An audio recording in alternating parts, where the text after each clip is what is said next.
You have seen my partner make a crazy underlead before.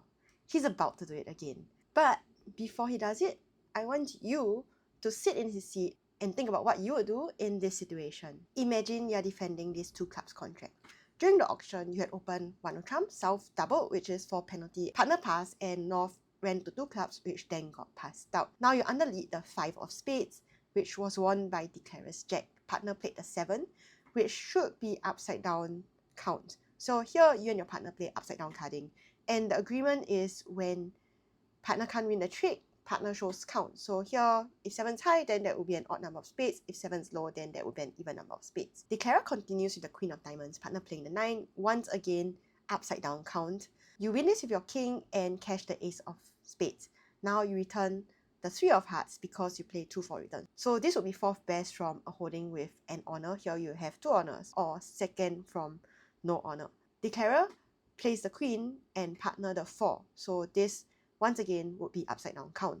Declarer plays a club to their jack and your queen, and you play the king of hearts out. Declarer wins this with the ace and partner plays a 2. So now you know that the 4 was high because now you know partner started with 4-2, and therefore partner should have started with 3 card hearts. Either that or 5, which we know is not possible. Declarer then plays a diamond to their ace and a club out, which you then take with the ace. Here, I should mention that we are playing imps. Plan your play. So what do we know about the West hand? From the carding, we know that West must have an odd number of spades, odd number of hearts, and odd number of diamonds. West also has specifically 3 card heart because if West had 5, then Declarer would have roughed it already. So we know for a fact that West has 3 card hearts. Now, what about the spades? Well, partner could have 5 card spades, but Declarer played the queen of spades out under your ace. So it seems like Declarer also has a 10 of spades, which means that partner should have 3 card spades. And even if partner had 5 card spades, then this contract is not going down. Partner can have either 3 or 5 card diamond. If partner has 5 card diamond, then it makes Declarer's play of the queen of diamonds out a little odd. But if partner has 5 card diamond, then here you actually have to underlead the jack of hearts to partner's plausible 10 of hearts so that you can get a spade ruff and the contract will go down 1.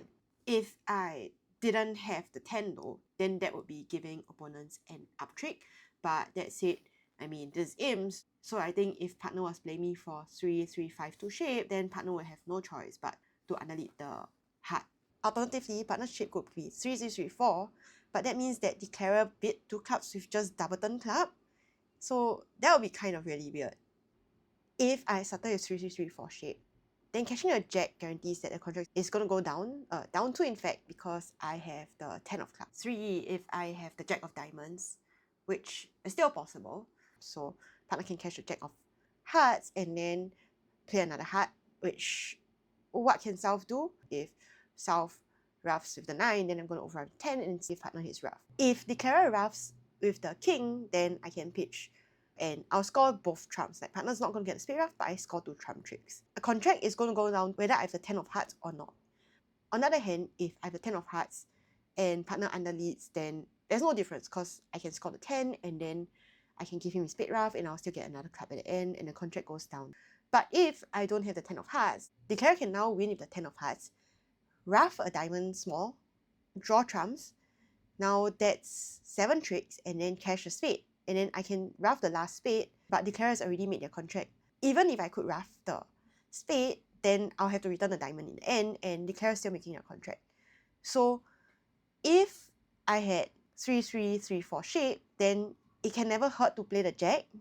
But if I had 3-3-5-2 shape, then partner's only hope is that I have the 10 of hearts. If I had started with 5-3-3-2 shape, then underleading the heart would cause an up trick if I didn't have the 10. So at this point, it seems like there's something wrong with all the hand shapes, which makes them improbable. And because of that, you don't really have anything to go off on. And all things being equal, it seems like it's superior to play the jack because, I mean, if all the hand shapes are equally unlikely, then underleading the heart seems to be rather risky because the only time it pays off is when I have the 10 and a 3-3-5-2 shape. Anything else is just inferior because I might not have the 10 of hearts. And when I actually have 3-3-3-4 shape, then it could cause if I don't have the 10. So the probabilistic thing to do seems to be to cash the Jack of Hearts. But here's what partner did. Partner underled the heart. Unfortunately for him, the carrot held the 10. And I actually started with 3-3-3-4 shape. Don't ask me why the carrot ran to 2 clubs here, but that's what happened. This is a real hand that we played. And actually this return caused the contract to be able to make. That said, the carrot managed to still go down, but that's kind of besides the point, right? But here's the thing. If I had 3-3-5-2 shape and only the Jack of Diamonds as my single point, I think I would have run from this contract. So I think at this point, there is something that doesn't make sense. So like if I had 5 spades, then the carrot spade of the queen doesn't really make sense. If I had 5 card diamond, then the carrot spade of the queen of diamonds also doesn't make sense. If I had 4 card club, then the carrot 2 club spade doesn't make sense at all. So what was partner supposed to do, right? But here's the thing, underleading the heart can never cause, and here's why. When I was signaling my heart count, I played a 4 then 2. So we played upside down carding, and this showing upside down count. But the fact that I played 2 very small cards means that I couldn't afford my higher pip. So if I had a 9 of hearts, then on the first heart, when he returned the 3 of hearts to declare queen, I should have played the 9 of hearts. So the very fact that I played the 4 followed by the 2 means that I couldn't afford a higher pip, which also means that I should have the 10 of hearts.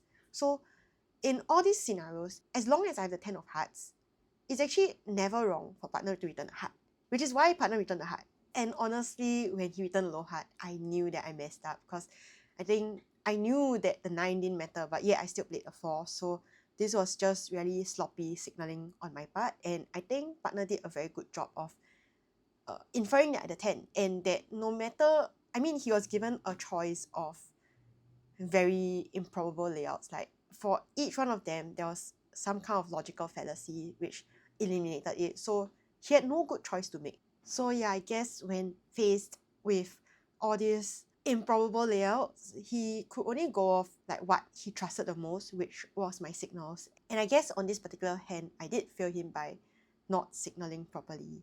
And I'll admit that it's not easy to always signal the highest pip, but I guess you just keep playing and keep practicing, and over time it'll get easier. I mean, to be fair, right, like this 9 wasn't rocket science. Like I think the moment I played the 4, I knew, oh, actually, you know what, the 9 can never cause. So yeah, I think it's good to be in the habit of signaling as high as possible when you can, and as low as possible when you can. Through all this, we can draw additional inferences which will help in our defense greatly. So yeah, hope you enjoyed this hand. Let me know what you have done, what you thought the layout was, and see you next time.